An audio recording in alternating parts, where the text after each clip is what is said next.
Imagine um menino magro do sertão segurando um caderno emprestado com as duas mãos, enquanto ao lado dele, um vaqueiro desmaia de fome debaixo de um sol de 40 graus. Agora imagine esse mesmo menino, poucas décadas depois, sendo arrastado por soldados armados, porque suas ideias assustavam tanto a elite que os generais preferiram derrubá-lo a deixá-lo governar. Miguel Arraes de Alencar nasceu para ser apenas mais um anônimo na estatística da miséria nordestina.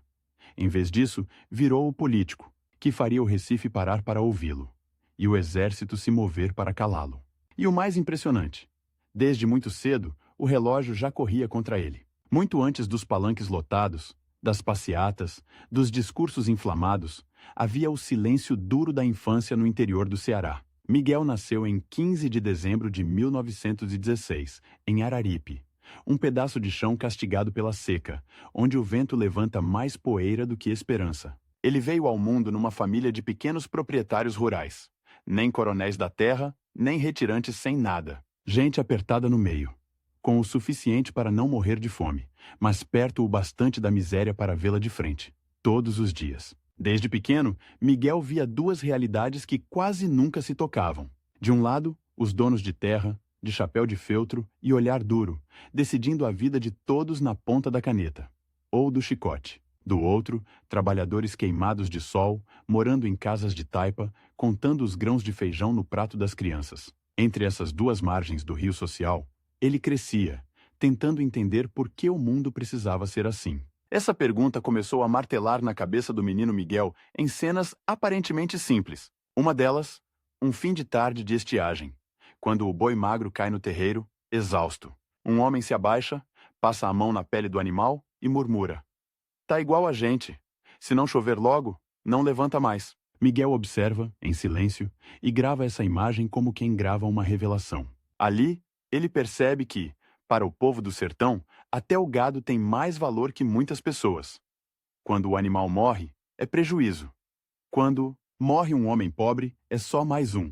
Ao mesmo tempo, havia outro mundo, distante algumas dezenas de quilômetros, mas que parecia existir em outro planeta. Chegavam notícias das capitais: Recife, Rio de Janeiro, cidades com luz elétrica, bondes, cinemas. Para um menino que iluminava a casa com lamparina, isso soava quase como ficção científica. Só que, diferente de muitos à sua volta, Miguel não se contentava em sonhar com esse outro mundo. Ele decidiu que ia alcançá-lo. A educação seria a ponte. Numa região onde estudar muitas vezes era luxo, o fato de ele aprender a ler já era quase um ato de rebeldia contra o destino. Ele mergulhava nos poucos livros disponíveis com a mesma fome com que os vizinhos encaravam um prato de comida. Se as pessoas ao redor decoravam ladainhas, Miguel decorava, em silêncio, palavras novas, conceitos, datas, histórias. A mente dele começou a percorrer distâncias que o corpo ainda não podia. Mas o sertão não perdoa quem sonha alto sem medir os riscos. A família de Miguel viveu secas duras, colheitas perdidas, dívidas que cresciam como mato depois da chuva. Nesses anos, ele viu parentes irem embora, virar retirante em busca de qualquer coisa no sul do país. Viu também gente humilde se ajoelhar diante de coronéis pedindo um empréstimo, um saco de farinha, uma chance de não ver o filho morrer de fome. Era um sistema de poder baseado na humilhação. O menino que assistia a isso em silêncio começava a nutrir uma raiva fria. Não contra pessoas específicas, mas contra a engrenagem inteira. Ainda adolescente, Miguel toma a primeira grande decisão da vida. Vai sair do interior e estudar em cidades maiores. Não era apenas vontade. Era uma necessidade quase física. Se ficasse, seria absorvido pela mesma máquina que esmagava gerações. Se partisse, talvez pudesse aprender a mexer nas engrenagens. A família se aperta financeiramente, corta gastos, vende o que pode. Mandar um filho estudar, naquele contexto, era apostar tudo numa única ficha. Quando Miguel chega às cidades maiores, a primeira sensação é de choque. As ruas mais movimentadas, o barulho, os comércios, as pessoas apressadas. Tudo isso era o oposto do tempo lento do sertão. Mas havia outro choque, mais profundo. As desigualdades ficavam ainda mais escancaradas. Na mesma avenida onde circulavam homens elegantes de terno e gravata, bastava virar a esquina para encontrar cortiços apertados, crianças, descalças, mulheres carregando latas d'água na cabeça. O sertão, ele percebe, não era uma exceção. era apenas a forma mais brutal de uma injustiça que se espalhava pelo país inteiro. É nesse cenário que nasce a segunda grande virada da vida de Miguel: o direito. Ele entra na Faculdade de Direito do Recife, um dos centros intelectuais mais importantes do Brasil na época. De repente, aquele menino do interior está sentado em salas onde se debate não só leis, mas filosofia, economia, política internacional. O mundo se abre além do horizonte rachado do sertão. E, junto com o mundo, abre-se também um abismo entre dois projetos de país. De um lado, professores e colegas conservadores repetem, com voz calma e argumentos sofisticados, que a ordem precisa ser mantida, que o Brasil não está pronto para mudanças bruscas, que os pobres devem ser ajudados, mas sem mexer nas estruturas. Do outro, surge um grupo pequeno, ainda meio tímido, de jovens que começam a questionar tudo. A concentração de terra, o poder dos coronéis, a submissão aos interesses externos. Miguel se aproxima desse segundo grupo quase por instinto. O menino que via gente caindo de fome no terreiro encontra finalmente uma linguagem para a raiva contida: justiça social. Mas a faculdade não era só teoria, era também o palco onde se formavam as futuras lideranças do Estado. Ali, Miguel esbarra pela primeira vez no tipo de rival que o acompanhará por toda a carreira. O filho da elite, educado, articulado, treinado desde cedo para defender o status quo, vamos chamá-lo aqui de O Doutor, porque seu nome, como o de tantos outros, pouco importa diante do que ele representa. O doutor era tudo o que Miguel socialmente não era. Herdeiro de família rica, com sobrenome conhecido, almoços regados a vinho, portas abertas em todos os gabinetes. Nas assembleias estudantis, eles muitas vezes acabavam em lados opostos. Enquanto Miguel levantava a voz para denunciar a miséria no interior, o doutor respondia com um sorriso frio: "Entendo sua preocupação, Miguel, mas é preciso responsabilidade. Essas reformas que você defende podem desestabilizar a economia. O povo precisa de ordem." Ordem era essa palavra, repetida como mantra pela elite, que começou a soar para Miguel como uma ameaça velada. Ordem para quem? Ordem para manter o quê? Cada debate com o doutor era um lembrete de que, mais cedo ou mais tarde, a disputa sairia das salas de aula e iria para as ruas, para as urnas, para os palácios. Formado em direito, Miguel faz um movimento que pareceria, à primeira vista, aproximá-lo do mundo do doutor. Torna-se funcionário público, ligado à área fazendária, ao coração da arrecadação de impostos de Pernambuco. Muitos colegas acham que ele fará carreira como técnico discreto, alguém que entende de números, mas não se mete em brigas políticas. Só que esse cálculo ignora um detalhe crucial. Quem mexe com impostos, mexe diretamente com o bolso da elite. E quem mexe com o bolso, mexe com o poder. Na Secretaria da Fazenda, Miguel passa a enxergar, em números, aquilo que tinha visto em carne viva no sertão. Relatórios frios mostram o que ele já sabia de forma instintiva. Enquanto o povo paga caro por tudo, a grande propriedade, as usinas, de açúcar, os grandes negócios têm uma infinidade de privilégios, isenções, perdões. É um país construído para funcionar como um funil. O esforço sobe em forma de riqueza, e essa riqueza se concentra em poucas mãos. Em reuniões fechadas, ele começa a questionar esse modelo. Sugere mudanças, tenta apertar um pouco a máquina tributária para que os mais ricos contribuam mais. A reação é imediata. Olhares se cruzam, vozes se tornam mais frias. Um secretário mais antigo o chama de lado e avisa, num tom que mistura conselho e ameaça: "Doutor Miguel, cuidado. O senhor é moço, inteligente, tem futuro. Mas quem mexe demais nesses vespeiros termina picado." O vespeiro tinha nome e sobrenome: usinas de açúcar, banqueiros, proprietários de terra, gente que, se quisesse, derrubava governadores com uma ligação telefônica. É justamente desse universo que surge o primeiro grande adversário político de Miguel, fora dos corredores da faculdade. Um jovem advogado, ligado aos usineiros, começa a aparecer em reuniões, a circular nos mesmos espaços, defendendo com unhas e dentes os interesses da elite econômica. Ele não é o doutor da faculdade, mas é quase uma extensão dele. A mesma defesa apaixonada da ordem, o mesmo discurso de que, sem o capital, o Nordeste quebra. O mesmo olhar desconfiado para qualquer tentativa de mudar o jogo. Miguel percebe que a disputa está mudando de nível. Não é mais só uma batalha de ideias em debates universitários. É um jogo em que cada palavra pode significar a perda de apoio, de orçamento, de cargo. E ao contrário do que muita gente faria nessa posição, ele não recua. Continua defendendo, de dentro da máquina, que o Estado precisa olhar para os mais pobres. Aos poucos, seu nome começa a circular fora dos gabinetes. Aquele técnico que fala pelos trabalhadores. O homem da fazenda que não se dobra tão fácil.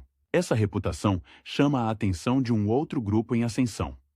Os políticos que tentavam construir partidos mais próximos das demandas populares, em reuniões discretas, em salas cheias de fumaça de cigarro, líderes trabalhistas e nacionalistas começam a falar de Miguel como alguém que poderia fazer a ponte entre o mundo técnico e o mundo da política. Ele entende de números, mas entende também de gente. E no Nordeste dos anos 40 e 50, isso era munição poderosa. A proposta inevitável chega, que ele se candidate, não mais apenas como conselheiro, redator de discursos ou formulador de políticas, mas como protagonista, como homem de votos, rosto de campanha. A ideia mexe com ele. Por um lado, havia o medo legítimo. Entrar na política significava enfrentar de peito aberto adversários muito mais fortes, acostumados a jogar pesado com imprensa, dinheiro e influência a seu favor. De outro, havia a sensação cada vez mais incômoda de que, de dentro da burocracia, o alcance de suas ações teria sempre um limite. O dilema era pessoal, mas também histórico. O Brasil da época fervilhava. O pós-guerra tinha trazido novas ideias. A industrialização lentamente avançava. A pressão dos trabalhadores crescia. Ao mesmo tempo, a elite se organizava para reagir a qualquer avanço que considerasse excessivo. O doutor da faculdade e seus equivalentes agora ocupavam cadeiras importantes em assembleias, ministérios, tribunais. A velha ordem tinha rostos novos. Mas os mesmos interesses antigos. Miguel decide aceitar o desafio. Entra na política partidária e se candidata a deputado estadual por Pernambuco, no início dos anos 50. Não será uma campanha fácil. De um lado, ele, com sua história de sertão, sua imagem de técnico sério, seu discurso que falava de reforma agrária, justiça fiscal, educação para os pobres. Do outro, candidatos sustentados pelas máquinas eleitorais tradicionais, com caminhões de dinheiro, rádios a favor, jornais inteiros, dedicados a repetir velhos slogans sobre progresso que nunca chegava à periferia nem ao campo. O tempo, mais uma vez, joga contra ele. O relógio histórico está acelerando. Em pouco mais de uma década, o país mergulhará num golpe que mudará tudo. Cassações, prisões, exílios. O futuro governador de Pernambuco, que ainda está apenas disputando seu primeiro mandato de deputado, não sabe disso em detalhes, mas sente no ar a eletricidade de uma época prestes a explodir. Cada discurso que faz, cada comício em vilarejos empoeirados, cada aperto de mão em portas de fábricas carrega uma urgência silenciosa. É preciso mudar agora, antes que seja tarde demais. Ele sobe num caixote improvisado na feira de uma cidade do interior. Olha para rostos marcados pelo sol e pela fome, e diz: o que estamos vivendo não é um castigo de Deus, é resultado de escolhas. E se é escolha, a gente pode mudar. Nessa frase, há a síntese do menino do sertão que viu a seca como fatalidade, e do homem que agora entende que a verdadeira seca não é de chuva, mas de justiça. Alguns dos que o escutam enxugam o suor com o dorso da mão e balançam a cabeça, desconfiados. Outros, porém, sentem algo diferente. Pela primeira vez, alguém que conhece por dentro o mundo dos poderosos fala com eles como iguais, não como massa de manobra. Enquanto isso, em gabinetes refrigerados, os adversários acompanham sua ascensão com crescente incômodo. O velho conhecido perfil conservador se inquieta. Esse Arraes é perigoso, diz um deles, batendo o cinzeiro com força sobre a mesa. Ele fala manso, mas quer mexer na estrutura? O homem que começou como menino anônimo no sertão agora está oficialmente no radar daqueles que controlavam Pernambuco há décadas. E, à medida que os votos começam a ser contados e seu nome aparece com força surpreendente, uma certeza se forma silenciosamente, tanto entre seus apoiadores quanto entre seus inimigos. Aquela disputa não terminaria ali. Era apenas o primeiro capítulo de uma guerra política que, em menos de 15 anos, colocaria de um lado Miguel Arraes e do outro, não só seu velho rival simbólico, o doutor, mas toda uma máquina de poder disposta a tudo para não perder. O relógio continuava correndo, e cada novo passo dele em direção ao poder aproximava também o momento em que o país inteiro teria que escolher de que lado ficar. Na noite em que teve votos suficientes para se eleger deputado estadual, Miguel Arraes não comemorou com champanhe, nem foi a um restaurante caro. Em vez disso, saiu de uma sede de campanha abafada, atravessou a rua e ficou alguns minutos parado, sozinho, olhando para um poste de luz vacilante. Poucos metros dali, um menino vendia doces até tarde para ajudar a família. Do outro lado da cidade, o filho de um usineiro abria mais uma garrafa importada para celebrar a vitória de seu candidato, o doutor. 2 Brasis, 2 festas, um único tabuleiro, e a partir daquela noite, o tempo começava a correr mais rápido. O relógio da biografia de Miguel agora marcava contagem regressiva para o confronto. Ele entra na Assembleia Legislativa de Pernambuco como quem pisa num campo minado. De um lado, veteranos acostumados a trocar favores, cargos e obras por votos silenciosos. De outro, uma minoria barulhenta que começava a falar em reformas, em direitos trabalhistas, em educação de massa. Miguel olha para o plenário e percebe que o sertão está ali, só que disfarçado de gravata. As mesmas relações de dependência, os mesmos coronéis, agora vestidos de deputados. Os primeiros discursos dele são técnicos, cheios de dados. Parece frio, quase seco. Mas por trás dos números ele coloca cenas. A professora que não tem giz, o agricultor que perde tudo num único ano de seca, o operário que pega 2 ônibus e ainda anda meia hora a pé para chegar ao trabalho. Parte da casa ri, chama aquilo de dramático demais. Outra parte presta atenção em silêncio, como se alguma coisa ali estivesse fora do script. O doutor, agora também deputado, observa. Ele sabe falar à elite, dominar os bastidores, mas não consegue, como Miguel, fazer o povo enxergar a própria dor em forma de orçamento público. É nesse ponto que o conflito se afina. Em reuniões fechadas, os dois se enfrentam em comissões, audiências, jantares articulados por governadores. O doutor insiste no mesmo refrão. Se apertarmos demais os ricos, o investimento foge. O senhor vai desempregar quem diz defender. Miguel responde, sem levantar o tom de voz, o que o torna ainda mais irritante para os adversários. Quem está desempregado hoje não é o capital, é o povo. E ele não aguenta mais esperar. Enquanto isso, fora do parlamento, o país esquenta. Greves surgem nas capitais, sindicatos se fortalecem, camponeses começam a se organizar em ligas. Padres progressistas falam de justiça social nos sermões. Recife vira um caldeirão. E é justamente nessa cidade que surge a próxima etapa do caminho de Miguel. A prefeitura. A ideia, a princípio, parece ousadia demais. Prefeito do Recife não é qualquer cargo. É o comando de uma cidade que concentra a miséria e a riqueza de Pernambuco em poucas avenidas. Mas em rodas de conversa, sindicalistas e lideranças estudantis repetem: precisamos de alguém que conheça a máquina e não tenha medo de enfrentá-la. Esse alguém é Arraes. O relógio histórico aperta mais um pouco. Se ele perde essa chance, a cidade cai nas mãos de alguém profundamente ligado aos usineiros e aos interesses mais conservadores. E esse alguém, claro, tem rosto conhecido. O doutor, ou um aliado direto dele, já se movimenta para chegar lá antes. A campanha para a prefeitura é um choque frontal entre 2 projetos de cidade. Os programas de rádio explodem em jingles, debates, mensagens inflamadas. O doutor aparece em carros conversíveis, cercado por líderes empresariais, prometendo modernização, avenidas largas, incentivos fiscais. Recife grande para os grandes, mesmo que ninguém use exatamente essas palavras. Miguel, por sua vez, entra em mercados populares, sobe em escadarias de igreja, senta em bancos de praça, ouve filas inteiras de reclamações. Fala menos em concreto e aço, mais em escola, água, transporte barato. Numa dessas caminhadas, ele visita um bairro alagado. Crianças brincam na lama misturada com esgoto. Mulheres lavam roupa em água marrom.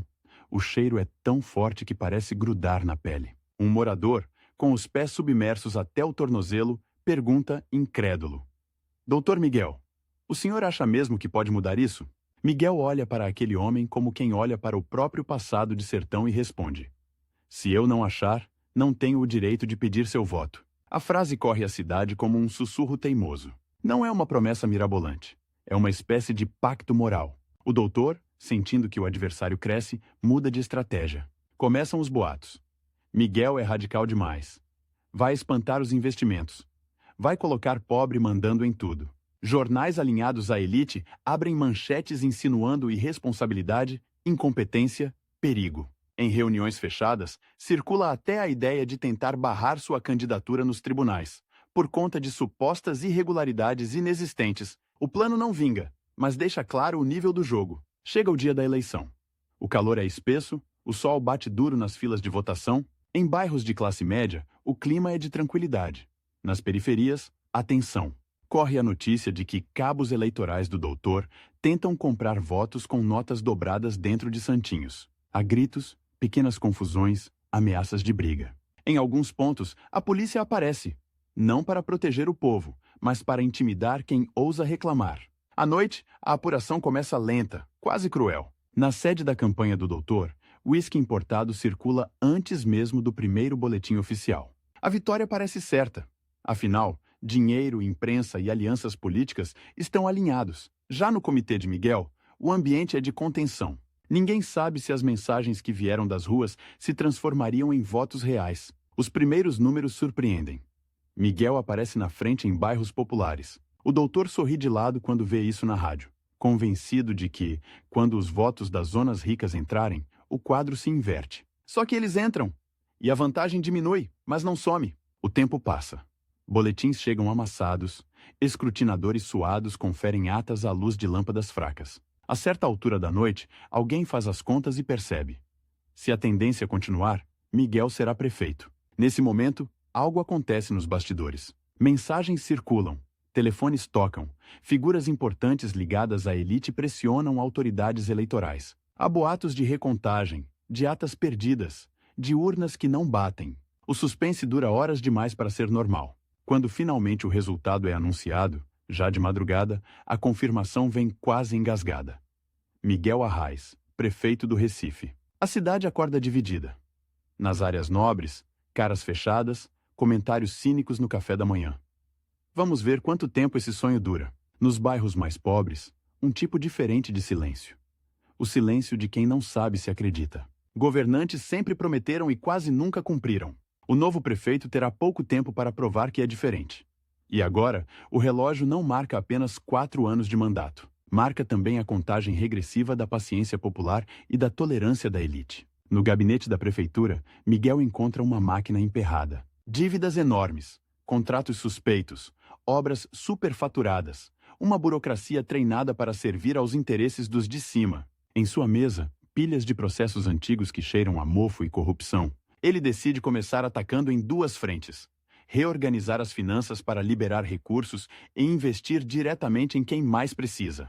Nasce uma série de medidas que, para alguns, parecem simples. Para outros, soam como provocação.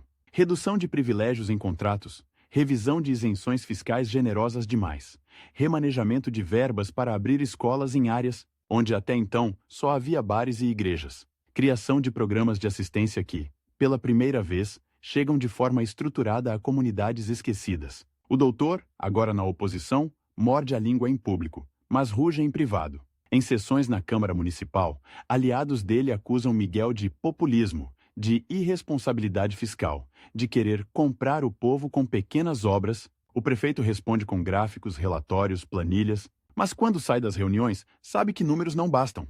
É preciso mostrar, rua por rua, o que está mudando. Ele começa a percorrer a cidade com frequência que surpreende até aliados. Aparece sem aviso em escolas recém-abertas, entra em ônibus lotados, ouve reclamações sobre buracos, falta de luz, violência. Cada reclamação vira anotação num caderninho surrado que o acompanha. Não são gestos de marketing, são uma forma de medir, dia a dia, se o que ele projeta no gabinete realmente acontece na vida real. Mas o outro lado também mede. E à medida que a imagem de Miguel como prefeito do povo se solidifica, cresce entre os poderosos uma sensação de perigo. Um prefeito popular numa capital é uma plataforma perfeita para voos mais altos. Governador de Pernambuco, por exemplo, em reuniões discretas, usineiros, empresários e políticos conservadores concluem: se não o pararem agora, talvez seja tarde demais. O doutor assume, então, um novo papel: o de articulador de uma frente ampla contra Miguel. Ele conversa com líderes de partidos rivais entre si, mas unidos no medo das reformas. Propõe um pacto. Cada um engole sua vaidade, fecha o punho e, juntos, impedem que o prefeitinho chegue ao Palácio do Campo das Princesas. A partir desse acordo informal, jornais intensificam as críticas, rádios distorcem declarações, boatos crescem como erva daninha. Enquanto isso, Fora de Pernambuco, o Brasil desliza para um terreno cada vez mais escorregadio. Presidentes caem, crises se sucedem, a Guerra Fria acende alarmes. Qualquer discurso que fale em reforma agrária, taxação dos ricos ou participação popular passa a ser carimbado, com leve ou extrema má-fé, como subversivo, comunista, ameaça à ordem. Miguel, claro, entra nessa mira. Ainda assim, sua gestão no Recife cria algo que nenhuma campanha adversária consegue apagar: memória concreta de mudança. Famílias que pela primeira vez veem um filho entrar numa escola decente, trabalhadores que ganham linhas de ônibus mais baratas e rápidas, gente que, em vez de andar horas na lama, pisa em calçamento novo. Essas pessoas passam a pronunciar o nome Arraes, não como o de um político distante, mas como o de alguém que mexeu de fato no seu cotidiano. Quando chega o momento de decidir quem disputará o governo de Pernambuco, a pressão é quase física. Aliados e movimentos populares o cercam. O senhor precisa ir. Se não for agora, entregamos o estado de bandeja. Miguel hesita mais do que muitos imaginam.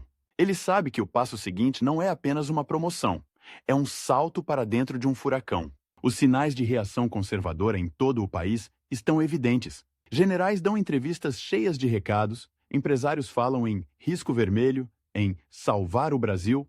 Aceitar a candidatura a governador é, na prática, aceitar também que, em breve, o confronto pode não ser mais só de palavras. Mas o relógio não para. E há uma dimensão íntima nessa correria. Miguel não é mais um jovem de 20 e poucos anos. O tempo biológico também aperta. Quantos anos de energia plena ele ainda terá para enfrentar uma guerra desse tamanho? Ele faz as contas silenciosamente e percebe que, se recuar agora, talvez nunca mais tenha a mesma chance. Ele aceita. A notícia corre o estado como um choque elétrico. Nas usinas de açúcar, entre vapores quentes e engrenagens barulhentas, comenta-se com azedume: o prefeito vai querer mandar na gente agora? Nas periferias do Recife, entre rádios chiados e conversas de porta, surge outra frase: agora vai dar briga grande. A campanha para o governo é tudo o que a disputa pela prefeitura foi, multiplicado por 10. Caravanas cruzam estradas esburacadas, comícios se estendem madrugada adentro, panfletos se espalham como confete de guerra. O doutor reaparece como figura central da coalizão conservadora. Se não é o candidato principal, é o cérebro da operação. Sua missão: desmontar a imagem de Miguel, isolá-lo, fazer dele um perigo inaceitável. A narrativa do medo é refinada. Em discursos inflamados, os adversários avisam: se Arraes vencer, o Estado quebra. As fábricas param. O campo vira caos. Fotos são manipuladas. Frases são tiradas do contexto. Qualquer conversa com sindicalistas ou camponeses vira prova de radicalismo. Ao mesmo tempo, o dinheiro da elite corre solto, comprando tempo de rádio, favores, consciências. Miguel responde com o que tem: sua biografia e seu trabalho. Lembra, em cada cidade, que já esteve do lado de dentro da máquina, que não fala por ódio aos ricos, mas por compromisso com os pobres. Mostra números de sua gestão no Recife, aponta escolas, postos de saúde, obras. E insiste numa mensagem que irrita profundamente o bloco conservador: o Estado não pode continuar a ser governado para meia dúzia. O tempo de esperar acabou. Em discursos cada vez mais tensos, o doutor deixa transparecer o desespero. Em uma feira, cercado por aliados, ele quase grita: vocês querem entregar Pernambuco a um aventureiro? Um homem que fala com comunista? Que anda com camponês subversivo?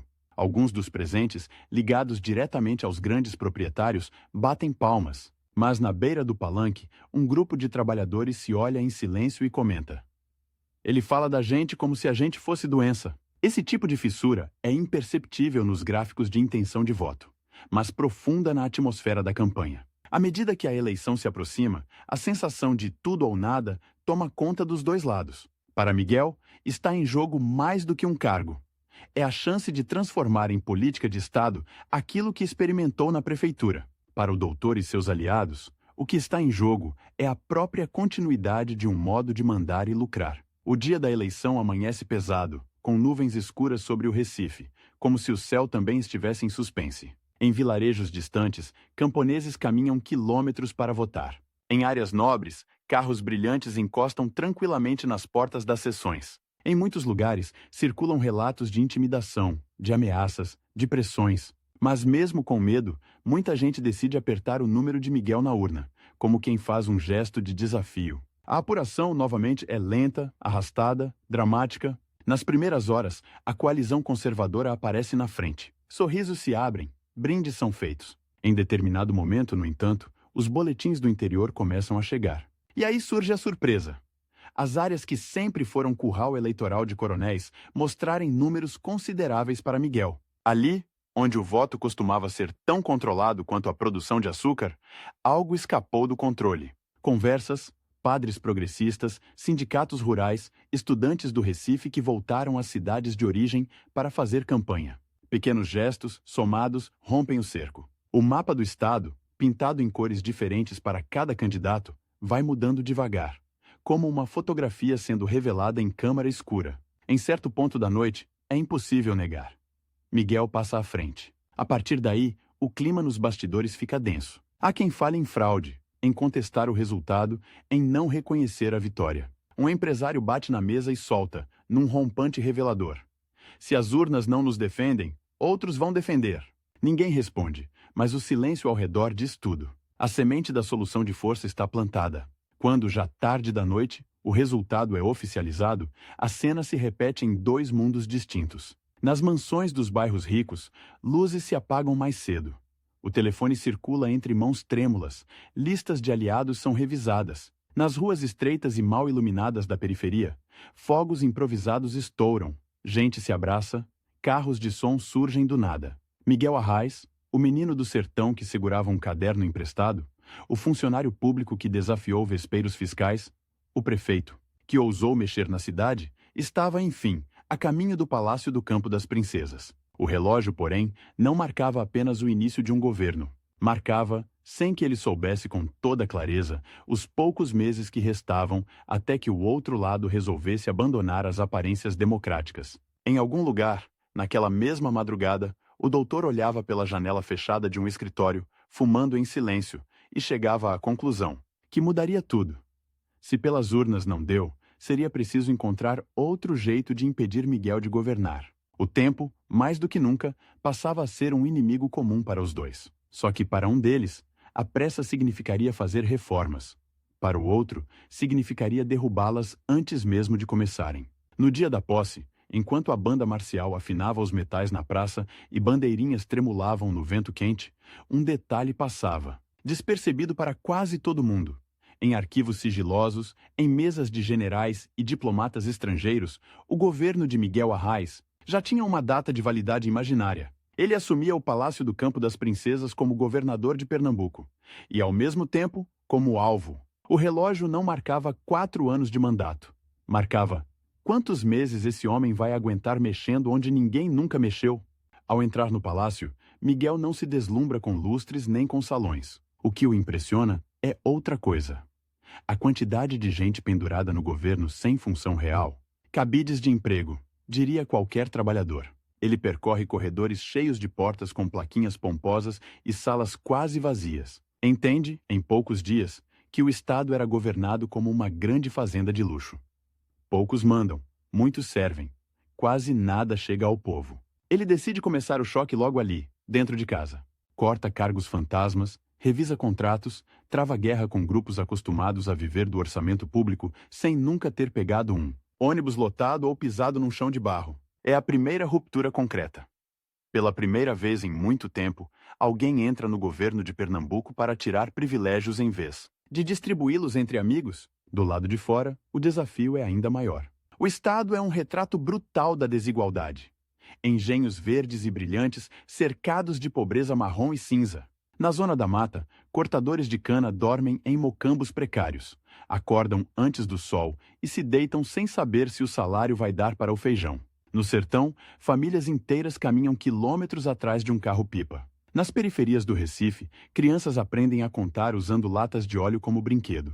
Miguel olha para esse cenário e escolhe um verbo para ser o centro do seu governo: incluir.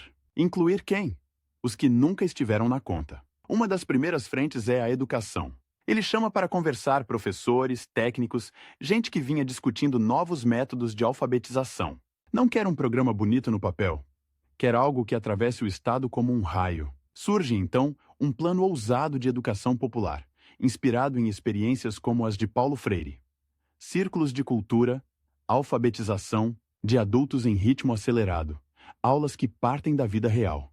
Da enxada, do preço do feijão, da rota do ônibus, em galpões improvisados, igrejas simples, associações de bairro, surgem quadros negros e cadernos. Mulheres que passaram a vida assinando com o polegar começam a desenhar letras trêmulas. Um agricultor, depois de conseguir ler a própria carteira de trabalho, chora e diz ao alfabetizador: "Agora ninguém mente meu nome por mim." Esse tipo de cena não vira estatística fácil, mas vira medo nos salões da elite. Porque para muita gente poderosa, ensinar o povo a ler é o primeiro passo para ele aprender a exigir. Na área social, Miguel acelera como se soubesse que o tempo está encurtando. Lança programas de assistência direta, amplia postos de saúde em zonas que, até então, só recebiam carro oficial em época de eleição. Busca recursos onde pode, negocia com o governo federal, briga por verbas com uma insistência quase irritante para ministros acostumados a governadores dóceis. Cada conquista arranca um grito de alguma parte. Quando decide apoiar com firmeza a organização de trabalhadores rurais, por exemplo, o barulho é ensurdecedor. Coronéis da Zona da Mata batem à sua porta furiosos. "Governador, o senhor está dando asas à indisciplina. Essas ligas camponesas vão colocar fogo no campo." Miguel segura o olhar, sem baixar a cabeça. "Fogo já tem, doutor. É o da fome. Ou a gente negocia com esses homens de maneira justa, ou vai chegar uma hora em que ninguém mais segura." Ele não é um incendiário. Ao contrário, passa grande parte dos dias tentando apagar incêndios que os próprios poderosos ajudam a acender. Quando greves rurais explodem, a pressão para que mande polícia e bala é imensa. O governador do povo é convidado nas entrelinhas a mostrar que sabe ser duro. Em vez disso, ele chama lideranças sindicais, proprietários, representantes do governo federal, e tenta mediar, arrancar acordos mínimos. Do outro lado da mesa, muitas vezes, está a mão invisível, e às vezes bem visível, do seu velho rival. O doutor, agora remodelado como figura-chave da elite conservadora local, se move nos bastidores, telefona para ministros, janta com generais, escreve artigos em jornais sofisticados, sempre com o mesmo subtexto: Pernambuco está nas mãos de um perigoso populista, um simpatizante de comunistas, alguém que vai incendiar o país. A partir de certo ponto, a batalha deixa de ser apenas estadual. O Brasil inteiro entra em convulsão. Reformas de base no debate, movimentos sociais ganhando força, a Guerra Fria soprando paranoia em cada esquina. Miguel vira personagem de dossiês, relatórios, telegramas. Seu nome aparece ao lado de palavras como radicalização, ameaça, foco de resistência. Mesmo assim, ele age como se cada manhã fosse a primeira do mandato. Num dia, está inaugurando escola em município esquecido.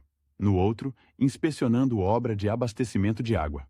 Em seguida, discutindo orçamento com técnicos que alertam: "Governador, se o senhor continuar esticando assim, vamos desagradar demais." Ele responde com uma ironia cansada: "E se eu não esticar, vamos agradar quem nunca passou fome. Prefiro desagradar quem já viveu bem demais." Mas a cada medida tomada, o relógio invisível acelera um pouco mais. Reuniões discretas acontecem em embaixadas, clubes militares, gabinetes frios. O doutor circula por esses ambientes com naturalidade. Ele não precisa levantar a voz. Apenas acena com gráficos assustadores, previsão de caos, relatórios que apontam Pernambuco como laboratório de uma perigosa experiência de esquerda. Numa dessas reuniões, num salão bem iluminado, um general comenta, olhando um mapa do Brasil: "Se deixarmos esse tipo de governo florescer aqui, amanhã teremos 10 arrais." O doutor, com um meio sorriso, completa: "Ou fazemos a poda agora, ou a árvore cresce demais." Enquanto isso, no Recife, milhares de pessoas nem imaginam que seus dias de governo recém-conquistado estão sendo contados de trás para frente. Elas só veem o que está diante dos olhos: escola chegando, médico chegando, estrada chegando, um pouco mais de dignidade dobrando a esquina. Quando o golpe de 1964 começa a se desenhar em Brasília e nos quartéis, Miguel já sente cheiro de pólvora no ar. Avisos chegam por todos os lados. Amigos pedem para que ele se proteja, que pense em renunciar para evitar o pior, que faça um ato de grandeza para preservar a própria vida. É o tipo de conselho que, traduzido, significa: aceite sair pela porta dos fundos e talvez eles não quebrem tudo. Ele recusa. No dia em que os tanques começam a se mover, O Palácio do Campo das Princesas vira uma caixa de ressonância de dois mundos: de um lado, telefonemas nervosos, aliados pedindo cautela, emissários sugerindo que ele aceite uma saída honrosa e silenciosa. Do outro, do lado de fora, uma multidão que lota a praça, gritando o nome dele, segurando faixas improvisadas, misturando medo e esperança. Lá dentro, alguns secretários olham para Miguel com ansiedade quase infantil. Governador, se o senhor não renunciar, eles vêm com tudo. Ele caminha até uma janela, observa a massa de gente que se aperta do lado de fora, gente que largou o trabalho, pegou o ônibus lotado, caminhou a pé. Volta-se para a sala e diz com voz firme: como é que eu vou renunciar em nome deles, sem perguntar a eles? Sai ao balcão. O barulho que sobe da praça é quase físico, uma onda que empurra o corpo para trás. Um silêncio tenso precede as palavras que vão entrar definitivamente para a sua história. Diante de milhares de rostos ansiosos, ele declara que não renuncia, que foi eleito pelo povo e só o povo pode tirá-lo. Aquela frase, que em outro contexto poderia ser apenas retórica, ali é um desafio direto a tanques, fardas, interesses internacionais. O tempo nesse instante parece parar. Mas para os generais e seus aliados é exatamente o contrário. O relógio da tolerância chega a zero. A decisão está tomada. A queda não vem com um único tiro espetacular, mas com uma sequência de atos frios. Tropas cercam o palácio, comunicações são cortadas, pressões multiplicam-se. O doutor, que tanto se mexeu nos bastidores, não aparece na linha de frente. Não precisa.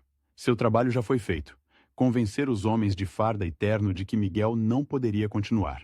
Quando finalmente é deposto e preso, não há espetáculo de algemas exibidas em jornais. Há algo mais sombrio.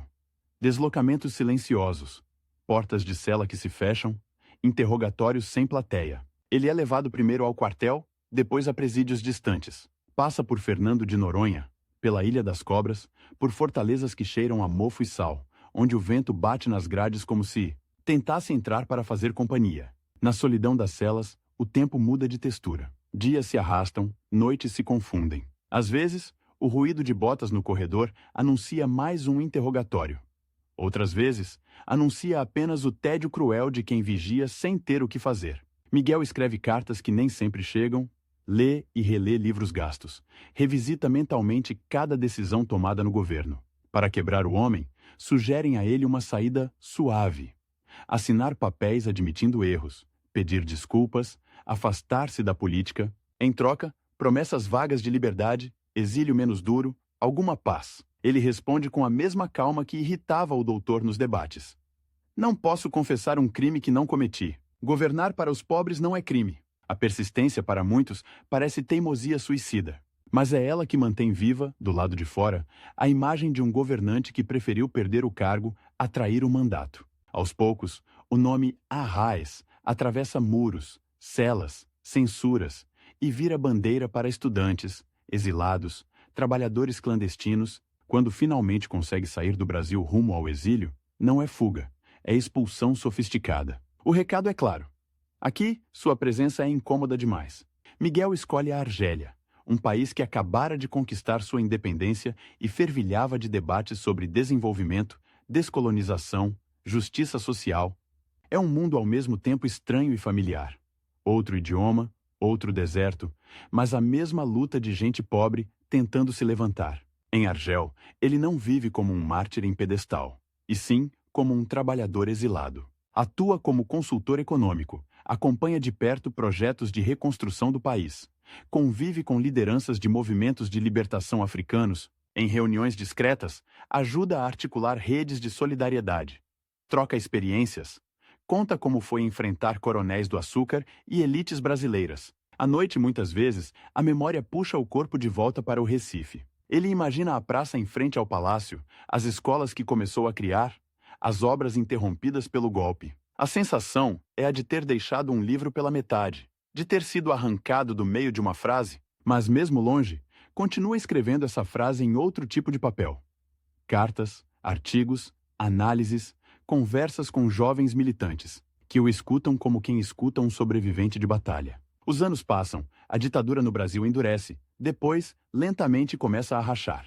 Gerações inteiras crescem ouvindo falar de um governador deposto que não renunciou. Seu nome circula em panfletos clandestinos, em rodas de estudantes, em conversas sussurradas em sindicatos. O doutor envelhece nos bastidores do poder, adaptando-se aos novos tempos autoritários, às vezes ocupando cargos, às vezes apenas influenciando de longe. Quando a abertura política começa a se desenhar e a palavra anistia entra no vocabulário nacional, Miguel sente que o relógio, mais uma vez, acelera. Já não é o jovem funcionário de terno apertado, nem o governador de meia-idade. O corpo carrega marcas de prisão, de noites mal dormidas, de exílio. Mas a biografia, que poderia acomodar-se numa aposentadoria tranquila em Argel, prefere a incerteza. Ele decide voltar. O retorno, em 1979, é mais do que a chegada de um homem. É o reaparecimento físico de um fantasma que a ditadura tentou enterrar. Ao descer do avião, cercado por uma multidão emocionada, ele reencontra um Brasil que mudou. E, ao mesmo tempo, insiste em repetir velhas cenas. Desigualdade escancarada, trabalhadores cansados, juventude inquieta, elites apreensivas. Miguel recomeça de onde foi interrompido. Do lado do povo, entra na disputa institucional, articula alianças, ajuda a construir frentes de oposição ao regime, volta a percorrer o Estado como se estivesse em campanha permanente, não apenas por votos, mas por reconstrução de confiança. É eleito deputado federal. Participa intensamente dos debates da transição. Defende a redemocratização ampla, a anistia para perseguidos políticos, a volta das eleições diretas para presidente. Em Brasília, reencontra velhos conhecidos que, durante a ditadura, fizeram carreiras brilhantes passando longe de qualquer risco. Alguns deles, ligados ao doutor, o tratam com cordialidade gelada, como quem encontra um sobrevivente incômodo de um naufrágio que preferiam esquecer. Mas Miguel não volta para ser monumento. Volta para ser governo de novo. Em 1986, vem o convite que vai colocá-lo outra vez diante de um relógio apertado. Disputar novamente o governo de Pernambuco. Agora, num país saindo da noite da ditadura e entrando na confusão da hiperinflação, da crise econômica, das esperanças exageradas e dos medos profundos, ele aceita, mais uma vez. A campanha é diferente daquela dos anos 60, mas o roteiro, em essência, é o mesmo. De um lado, ele, com seu histórico de resistência, do outro, candidatos ligados às antigas estruturas, entre eles aliados e discípulos do velho doutor, que agora já é quase uma instituição dentro da elite pernambucana. O povo, porém, decide puxar o fio que ficou solto em 1964. Miguel é eleito governador pela segunda vez. Volta ao Palácio do Campo das Princesas, mas encontra um cenário ainda mais difícil. Cofres vazios, inflação corroendo salários em mini-centis índice, questão de dias. Um estado inteiro exausto depois de décadas de abandono e autoritarismo. Dessa vez, o inimigo não veste só farda ou terno caro. Veste também a máscara invisível da crise. E o relógio de novo corre rápido.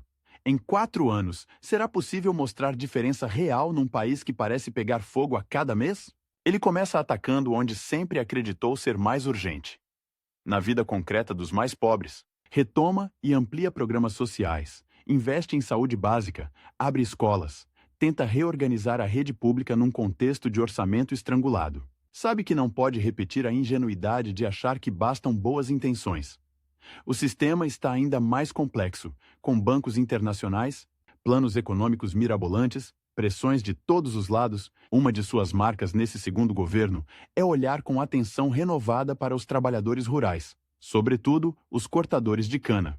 Ainda presos a ciclos brutais de trabalho e desemprego sazonal, surge então um programa que se tornaria símbolo de sua gestão.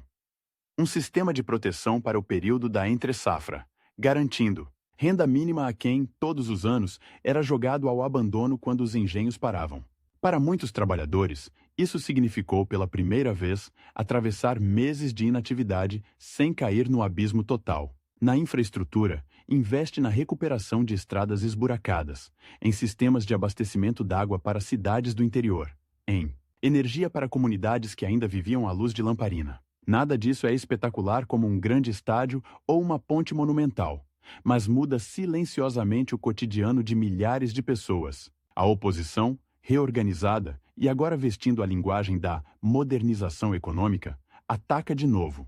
Economistas ligados à elite, alguns deles formados à sombra do doutor, acusam Miguel de antigo, estatizante, fiscalmente irresponsável. Jornais escrevem editoriais inflamados, exigindo corte de gastos sociais em nome do equilíbrio. Em entrevistas, empresários repetem que o Estado não pode ser babá do povo. Miguel responde com a mesma insistência de sempre. O Estado não é babá.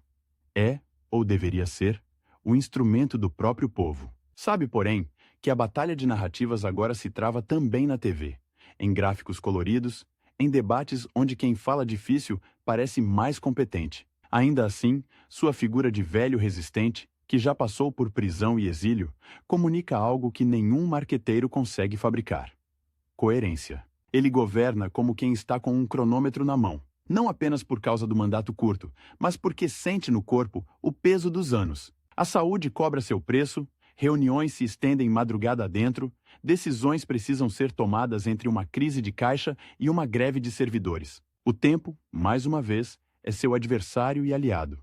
Adversário, porque aperta. Aliado, porque cada ano que ele permanece no poder provando que é possível governar com o povo, fortalece algo que nem seus inimigos conseguem apagar. Em certos dias, sentado na mesma cadeira em que estivera antes do golpe, ele fecha os olhos por alguns segundos e enxerga, sobrepostas, duas imagens. A do jovem governador cercado por tanques invisíveis, prestes a ser derrubado, e a do velho governador tendo de brigar, com números, bancos e índices econômicos tão impiedosos quanto qualquer general. Em ambas as imagens, algo permanece. A certeza incômoda de que governar para os de baixo é sempre uma corrida contra o tempo e contra os de cima. Lá fora, o doutor, agora mais velho, mas ainda influente, observa esse segundo governo com um misto de irritação e fadiga. Ele imaginava que o golpe de 64 tivesse resolvido para sempre o problema à raiz. Descobre tardiamente que algumas figuras políticas, quando não são derrotadas de forma honesta nas urnas, voltam com a força simbólica de quem foi perseguido. Em reuniões discretas, cochicha ao ouvido de aliados mais jovens: aproveitem, porque esse tipo de governo é exceção. Nossa hora volta. Sempre volta. Miguel sabe que, em algum nível, isso é verdade. A história brasileira é, há séculos, uma gangorra entre avanços e retrocessos. Por isso, cada escola aberta, cada estrada consertada, cada programa social implantado não é apenas uma política pública. É também uma aposta de que, mesmo quando a maré virar, alguma coisa ficará de pé. O que ele não sabe ainda, enquanto assina decretos com mãos um pouco mais trêmulas, é como exatamente seu nome, suas derrotas e suas vitórias serão usados, disputados e reinterpretados nos anos seguintes, por aliados, por adversários e, sobretudo, por uma nova geração que ainda está aprendendo a ler a própria história. Quando Miguel Arraes deixa o Palácio do Campo das Princesas ao fim daquele segundo governo, muita gente cochicha que a história acabou. Velho demais, dizem uns. Ultrapassado, garantem outros. Mas é justamente aí que entra o contraste brutal. Enquanto a elite já escreve o epitáfio político dele, o povo começa a tratá-lo como algo ainda mais perigoso do que um governador no poder. Um símbolo vivo que se recusa a morrer. E símbolos, ao contrário de mandatos, não têm data no calendário. Ele sai do palácio sem banda, sem festa oficial, apenas com alguns servidores emocionados apertando sua mão. Do lado de fora, um punhado de cabos eleitorais fiéis, professores, sindicalistas, gente simples que o viu enfrentar tanques e depois enfrentar planilhas. Eles não estão ali para dizer adeus, e sim, até quando o senhor aguentar. Mas o mundo em volta parece decidido a acelerar o relógio contra ele. O Brasil entra nos anos 90 como um paciente em UTI. Inflação galopante, planos econômicos que nascem e morrem em questão de meses, políticos novos surgindo na TV com discursos polidos e gelados. Em Pernambuco, a velha elite reorganiza as peças. O doutor, já envelhecido, passa a aparecer menos, mas seus herdeiros políticos ocupam as salas de reunião, os diretórios partidários, as páginas dos jornais. É como se o velho rival trocasse de pele, multiplicando-se em discípulos mais jovens, de gravata fina e discurso moderno. A primeira grande virada vem rápido e dói. Fora do governo, Miguel encara uma eleição difícil para o Senado. A aposta dos aliados é clara: transformar sua biografia em capital eleitoral nacional, levá-lo para Brasília com o peso de quem já foi três coisas que poucos conseguem ser ao mesmo tempo: mártir, sobrevivente e gestor. Mas as urnas frias devolvem outra mensagem: derrota. É um baque.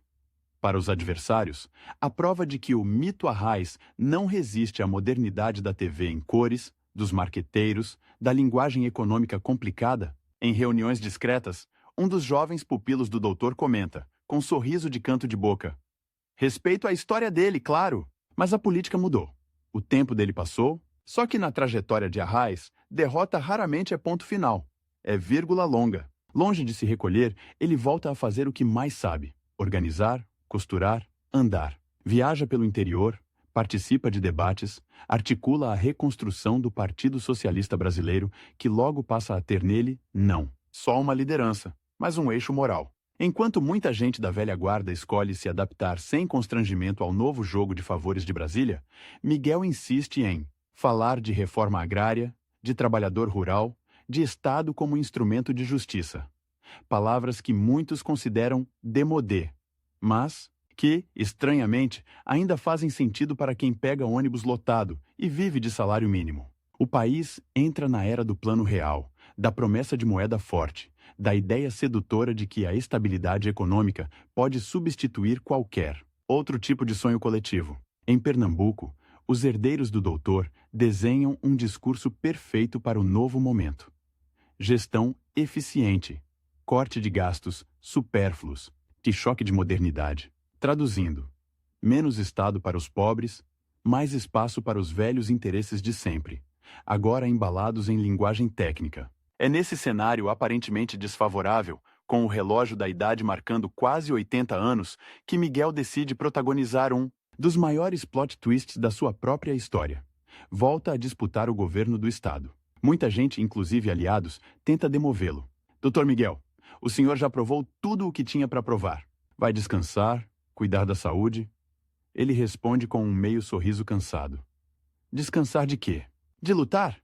Enquanto tiver força para subir num palanque e descer uma escada, meu descanso é depois. A campanha de 1994 é um duelo de narrativas. De um lado, Arraes, com seu corpo já pesado, mas uma memória afiada e uma biografia que atravessa prisão, exílio e redemocratização. Do outro, um campo conservador reorganizado, apresentando-se como o rosto da modernidade, alinhado ao governo federal e ao discurso do mercado. O doutor, fisicamente mais frágil, quase não aparece. Mas sua sombra paira sobre cada comício adversário, cada editorial de jornal, que sussurra de forma polida: Miguel é o passado. Nos debates de TV, a cena é quase cinematográfica. De um lado, gráficos coloridos, termos em inglês, promessas de privatizações salvadoras. De outro, um homem de fala lenta, sotaque carregado de Nordeste, contando histórias de cortadores de cana, de professores com giz, gasto, de mães que fazem fila em postos de saúde. A diferença é brutal. E é justamente essa brutalidade que pega, porque na sala escura onde a família assiste àquele debate, o que decide voto não é só número, é lembrança, é confiança, é a pergunta silenciosa: quem já esteve do nosso lado quando tudo piorou? Quando as urnas se abrem, o resultado espanta analistas apressados. Miguel Arraes é eleito governador de Pernambuco pela terceira vez. Aos 78 anos, volta ao mesmo palácio de onde foi arrancado por tanques 3 décadas antes e de onde saiu, anos antes, sob o peso da crise. O contraste é quase insuportável para a elite local. O homem que não tinha mais tempo ganha de novo, justamente contra o relógio. Mas se a vitória é grandiosa, o desafio é grotesco. O novo governo começa com o Estado quebrado, dívida alta, cobrança do governo federal, cobrança dos bancos, cobrança da população. E agora, há uma pressão a mais. O próprio corpo de Miguel. Os médicos alertam. A saúde já não permite jornadas intermináveis, viagens exaustivas, noites em claro. Ele escuta, balança a cabeça, agradece. No dia seguinte, está em 3 cidades diferentes, 2 reuniões e um comício noturno. O tempo, para ele, nunca foi um dado neutro. É sempre um adversário a ser afrontado. Na prática, seu terceiro governo é uma corda bamba estendida sobre um abismo econômico. De um lado, o compromisso histórico com os de baixo. Manter e ampliar programas sociais, garantir escola, saúde, algum nível de proteção ao trabalhador rural. De outro, a chantagem do ajuste. Se não cortar gastos, perde crédito. Se perde crédito, não investe. Se não investe, é acusado de inoperante. Cada assinatura de decreto parece um duelo silencioso com planilhas e com fardos invisíveis. Ele insiste na ideia, quase herética para os economistas da moda, de que responsabilidade fiscal sem responsabilidade social é só outro nome para covardia. Em vez de sacrificar primeiro os pobres, tenta mexer em contratos, privilégios, isenções e, de novo, cutuca um vespeiro. Associações empresariais, colunas políticas, comentaristas de TV começam a construir uma narrativa venenosa. Arraes é inimigo do progresso, atrasa investimentos, afugenta empresários. O discurso muda de embalagem, mas o conteúdo é o mesmo de sempre. O de quando chamavam alfabetização de adultos de subversão. Na imprensa local, surge uma figura que encarna essa nova geração conservadora. Um político carismático, formado dentro das fileiras do doutor, que se vende como gestor moderno e alternativa à velha política populista. Em reuniões de bastidor, o próprio mentor, já de cabelos ralos e passos lentos, entrega o bastão simbólico. A sua missão não é só ganhar eleição. É provar que esse tipo de governo não cabe mais no século XXI. Enquanto isso, dentro do Palácio do Campo das Princesas, Miguel trava outra batalha silenciosa. A da sucessão. Não apenas a sucessão de cargo, mas a sucessão de projeto. Ele sabe que não estará ali para sempre. Vê crescer ao seu redor uma nova geração de políticos.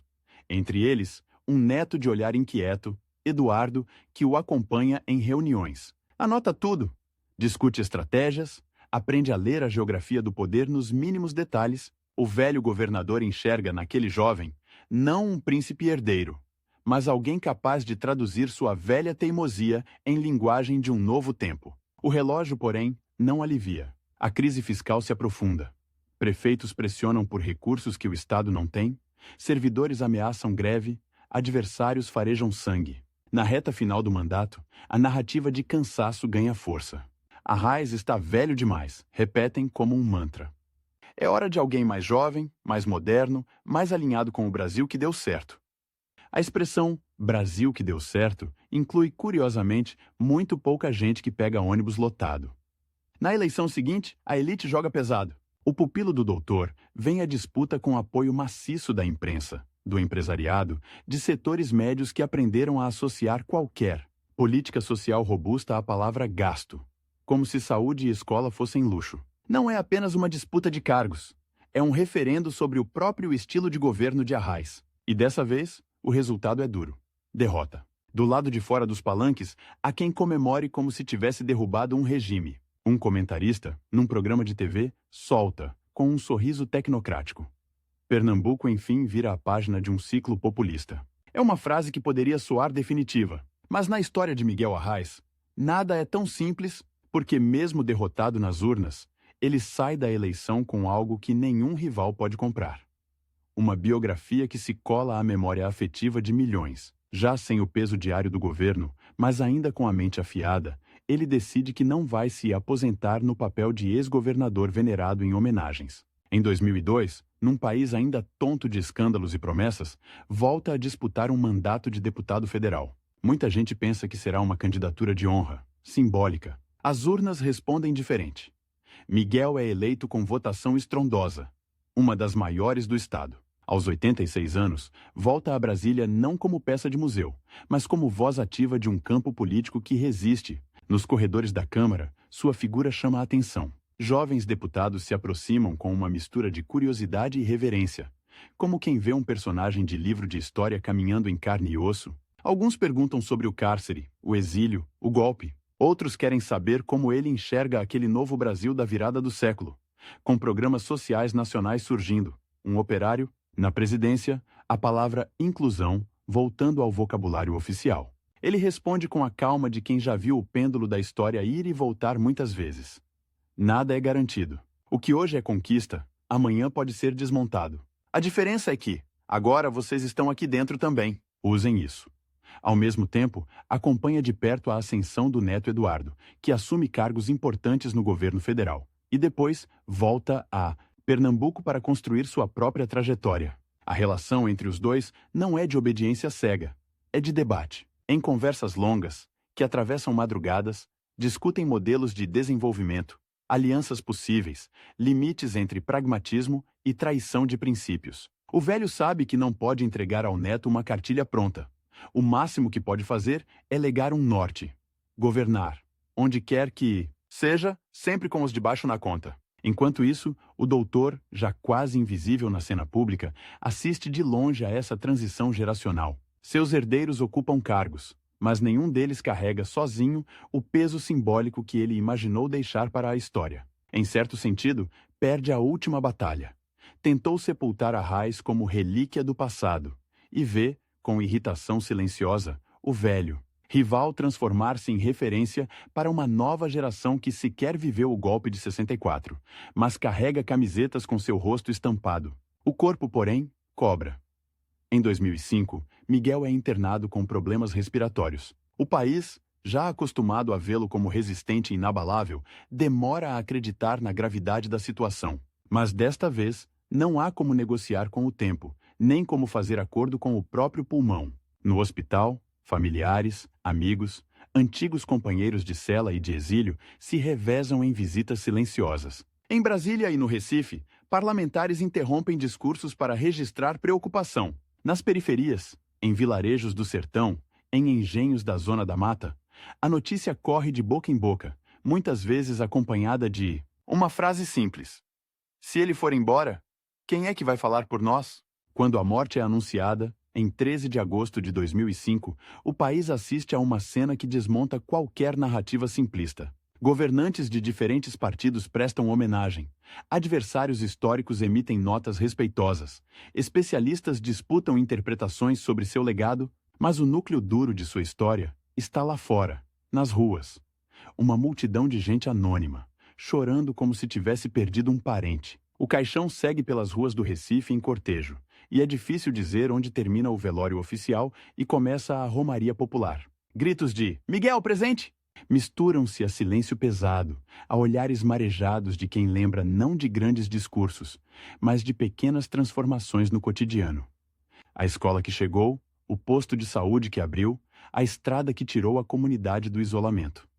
Nesse dia, até os inimigos mais duros precisam reconhecer, mesmo que em voz baixa, que perderam algo mais complexo do que um adversário eleitoral. Perderam um contraponto incômodo. Alguém que lhes lembrava, em cada aparição, que o Brasil real não cabe em gráfico de apresentação. O doutor, já quase encerrado na própria sombra, recebe em casa a notícia da morte. Não há registro público do que sentiu, mas é possível imaginar a mistura amarga.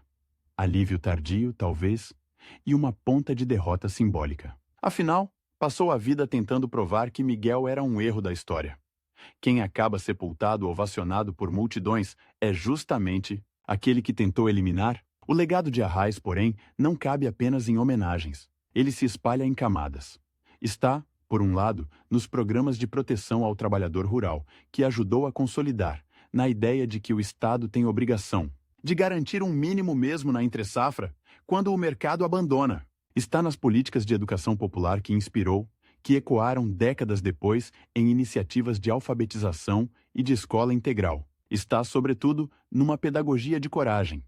A noção de que é possível, e necessário, dizer não a generais, a banqueiros, a editoriais, de jornal.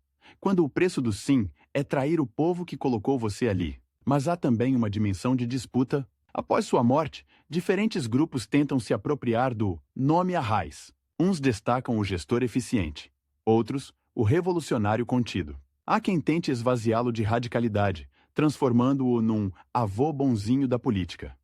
Há quem o pinte como um utopista ingênuo. No meio dessas versões, uma frase atravessa o tempo, vinda daquele balcão do palácio em 1964. Não renuncio. Fui eleito pelo povo e só o povo pode me tirar.